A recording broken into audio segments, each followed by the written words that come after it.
ہم وہی کہیں گے جو ہمارا دین ہم کو بتاتا ہے، عمل کرو تو تمہارا بھلا ہے۔ میں نے جس آیت نور کی تلاوت کا شرف حاصل کیا ہے اس کے حوالے سے کچھ گفتگو سے پیشتر آئیے سب سے پہلے بارگاہ مآب صلی اللہ علیہ وسلم میں اپنی محبتوں کا خراج درود پاک کی شکل میں پیش کر لیں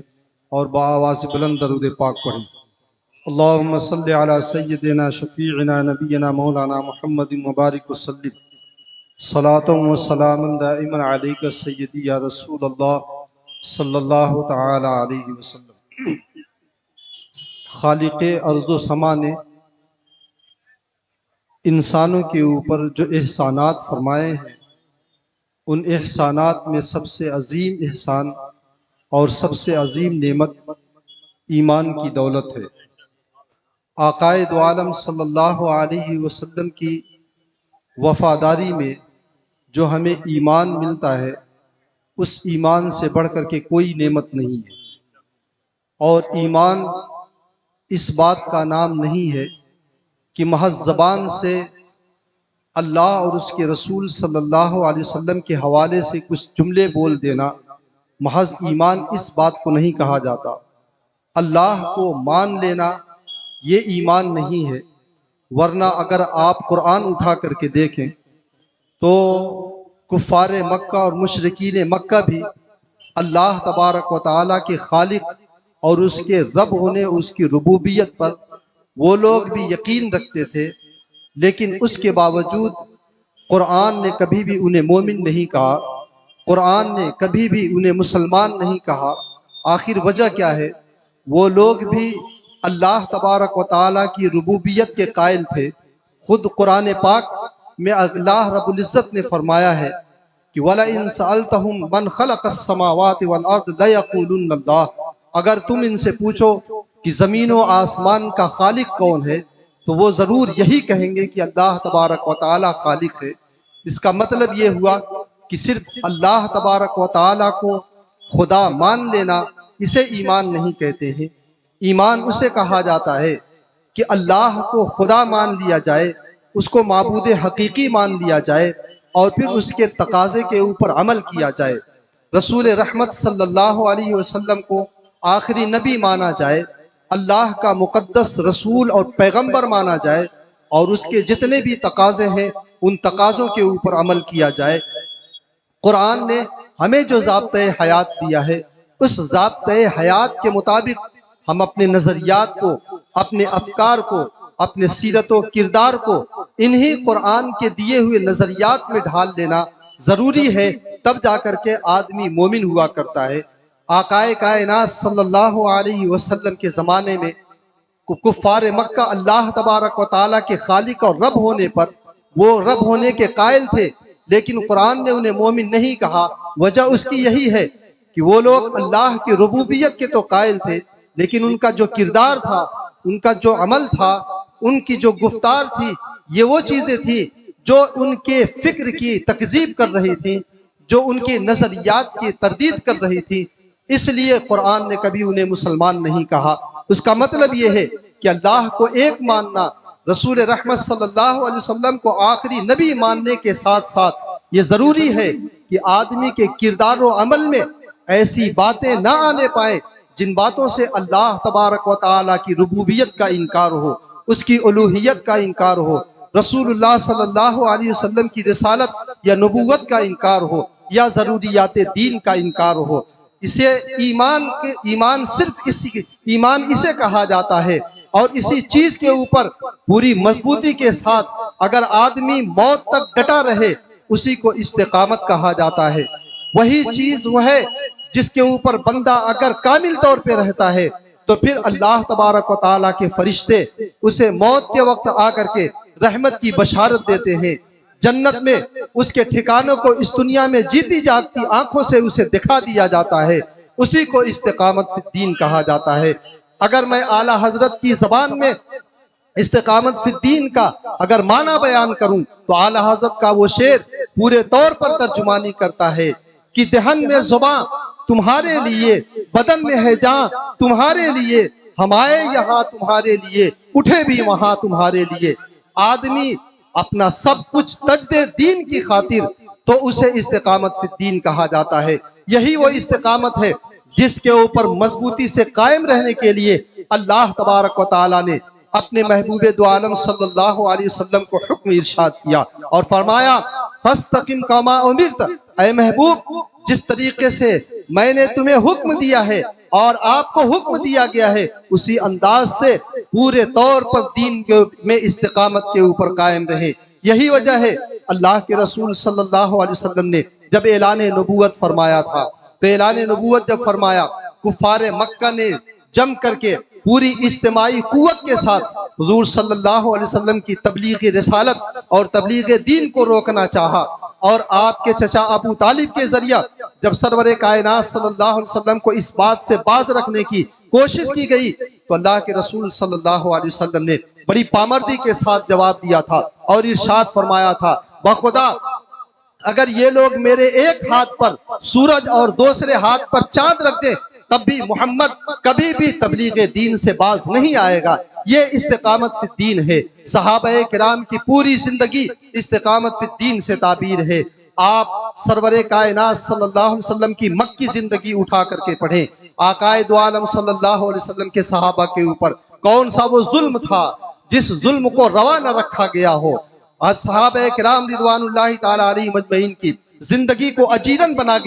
دیا گیا، جہنم بنا دیا گیا، لیکن اللہ کے رسول صلی اللہ علیہ وسلم کی برکت سے صحابہ نے وہ دین میں استقامت اور پامردی دکھائی کہ ان کے سامنے ظلم کا اگر ہمالیہ بھی کھڑا ہو جاتا تو وہ بھی ظلم کا ہمالیہ بھی ریزہ ریزہ ہو جایا کرتا تھا۔ آپ ذرا تاریخ کو اٹھا کر کے دیکھیں، حضرت علی رضی اللہ تعالیٰ عنہ کی استقامت دیکھیں، دین کے اوپر یقین و اعتماد دیکھیں۔ حضرت علی رضی اللہ تعالیٰ عنہ جب ہجرت کی رات اللہ کے رسول صلی اللہ علیہ وسلم نے مولائے کائنات کو اپنے بستر کے اوپر سونے کا حکم ارشاد ہے، مجھے خوف ہے، مجھے اندیشہ ہے کہ کہیں کافر دھوکے میں میرے اوپر حملہ آور نہ ہو جائیں، بلکہ حضرت مولائے کائنات سے پوچھا گیا تھا کہ جب قتل کی رات آپ بستر نبوت پر سوئے تھے تو کیا آپ کو کسی طرح کا کوئی غدغدہ دغدغہ نہیں تھا، کوئی تردد نہیں تھا؟ مولائے ارشاد فرماتے ہیں تم دغدغے کی بات کرتے ہو،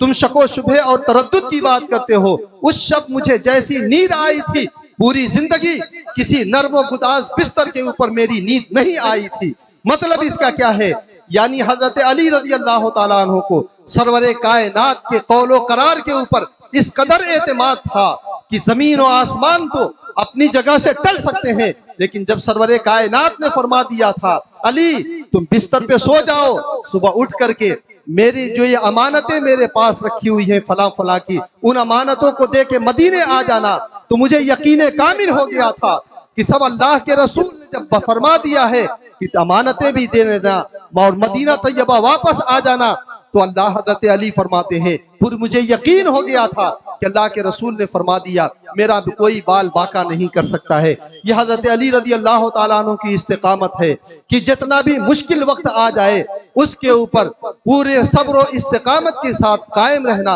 اور دین کے ایک ایک فرمان کے اوپر عمل پیرا ہو جانا، اسی کو استقامت کہا جاتا ہے۔ حضرت خباب بن ارت کی داستان آپ دیکھیں، حضرت خباب رضی اللہ تعالیٰ عنہ کے اوپر کفار مکہ نے اس قدر ظلم اٹھایا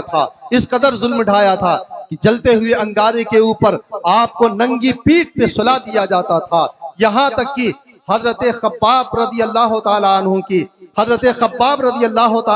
حضرات بیٹھے رہیں، آپ جہاں ہیں وہیں بیٹھے رہیں۔ حضرت خباب رضی اللہ تعالیٰ عنہ کے بدن سے چربی۔ نعرہ تکبیر، نعرہ رسالت، حضرت علامہ سید حسنین رضا صاحب قبلہ، نعرہ تکبیر، نعرہ رسالت۔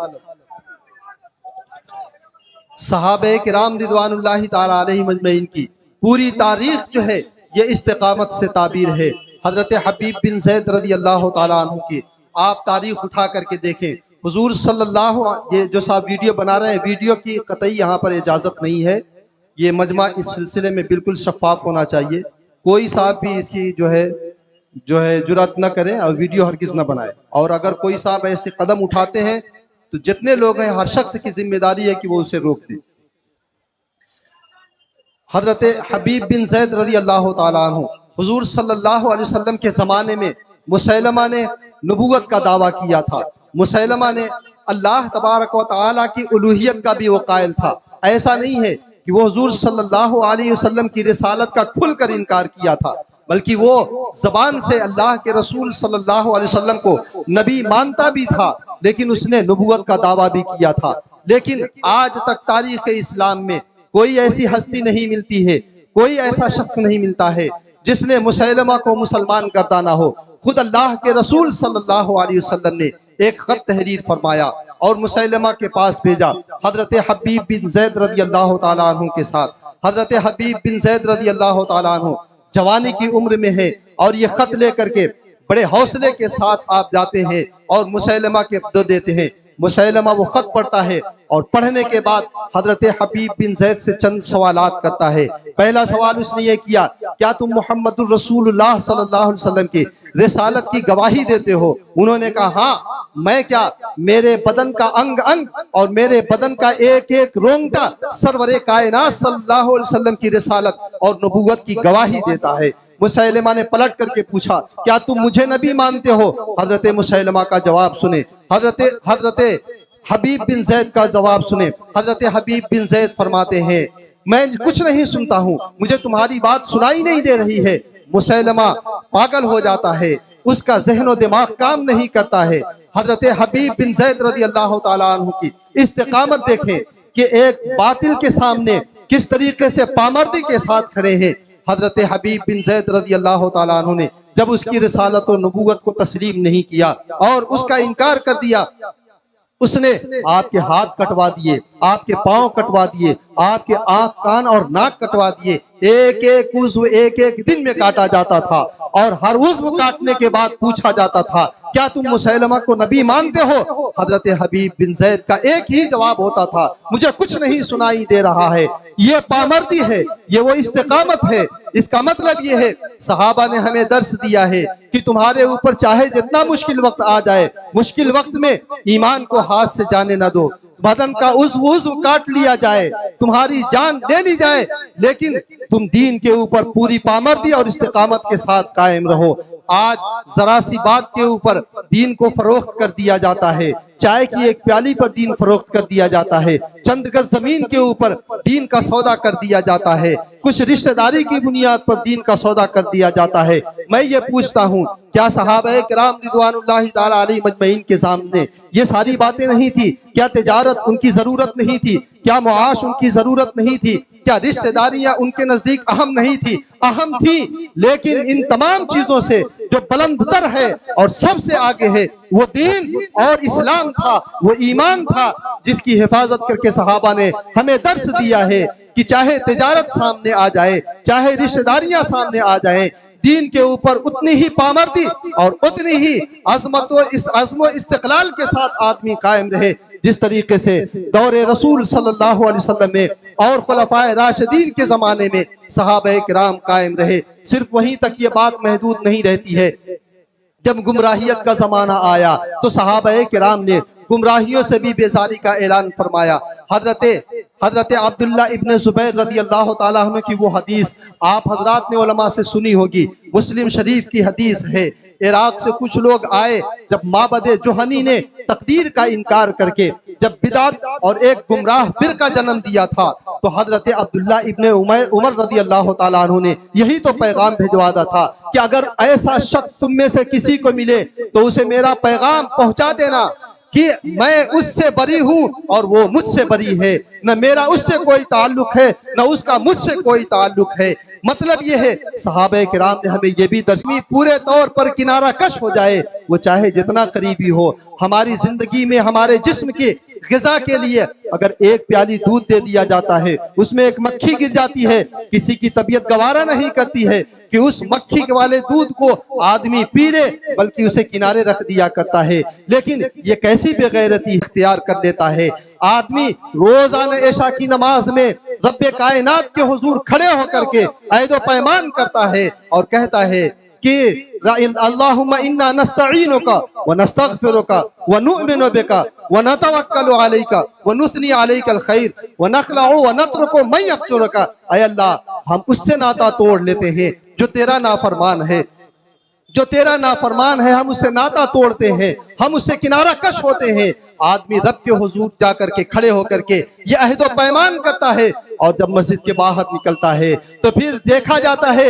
ایک ہی چائے کے ٹیبل پر، ایک ہی ٹیبل کے اوپر چائے پی جاتی ہے، ایک ہی دسترخوان پہ ایک ہی دانت سے لقمے ٹوٹتے ہیں۔ یہ کیسے استقامت فی الدین ہے؟ اللہ کے رسول صلی اللہ علیہ وسلم نے فرمایا ہے، میرے آقا صلی اللہ علیہ وسلم نے فرمایا ہے، الحب فی اللہ والبغض فی اللہ، یہ وہ چیز ہے جو آدمی کو کمال عطا کرتی ہے۔ اگر یہ چیز بندے کے اندر پیدا نہیں ہوگی وہ کسی طرح کا کمال حاصل نہیں کر پاتا ہے۔ ایک بزرگ گزرے ہیں حضرت یوسف ابن حسین رضی اللہ تعالیٰ عنہ، یہ فرماتے ہیں، یہ عملیات کے سلسلے میں فرماتے ہیں کہ جو شخص، اگر تم کسی ایسے مرید کو دیکھو جو ایسے کام میں اور ایسے عمل میں مشغول ہے جو عمل شریعت میں رخصت کہلاتا ہے، تو سمجھ لو کہ پھر وہ روحانیت کا ایک درجہ بھی حاصل نہیں کر پائے گا۔ جب عملیات کے سلسلے میں رخصت کے اوپر عمل کی بنیاد پر روحانیت نہیں مل سکتی ہے، تو اعتقادیات میں آدمی اگر سچے عقیدے سے منحرف ہو کر یا باطل عقیدے والوں کی صحبتوں میں بیٹھ جائے،